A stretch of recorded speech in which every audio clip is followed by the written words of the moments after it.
ஓம் நமக் சிவாயா. எண்ணம் போல் வாழ்க்கை. எண்ணம் போல்தான் வாழ்க்கை. இன்னைக்கு மிஸ்டர் டி தனுஷ் பிறந்த நாள். இன்னைக்கு என் பிறந்த நாள். நிஜமாவா? 2002 துள்ளுவதோ இளமை படம் மூலியமா சினிமாக்கு என்ட்ரி கொடுத்தாரு. நிறைய ட்ரோல்ஸ், ஃபேஸ் சரியில்லை, இவெல்லாம் ஒரு மூஞ்சியா, இந்த மூஞ்சில ஆக்ட் பண்ணா யார் பார்ப்பாங்க அப்படின்னு நிறைய பேசினாங்க. நிறைய பேர் கிரிட்டிசிசம் பண்ணாங்க. எவ்வளவு ட்ரோல்ஸ் வந்தாலும் கண்டுக்கவே இல்லை. தனுஷ் அவரோட பர்ஃபார்மன்ஸ்லயே அவரோட ஆக்டிங்லயே ஆன்சர் கொடுத்தாரு.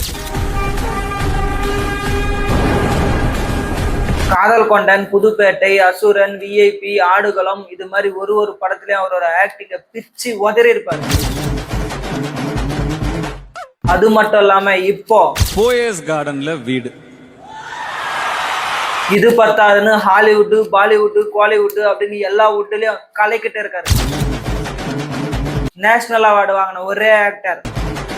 ஜஸ்ட் ஆக்டிங்ல மட்டும் இல்லாம அதுக்கு மேல போய் சிங்கிங், லிரிகிஸ்ட், ப்ரொடியூசர், டைரக்டர்னு பல ரோல்ஸ்ல சக்சஸ் அச்சீவ் பண்ணிட்டு போயிட்டே இருக்காரு. ஃபைனலி சிவகார்த்திகேயன் இன்ட்ரோடியூஸ் பண்ணதும் இவருதான். அனிருத் இன்ட்ரோடியூஸ் பண்ணதும் இவர்தான்.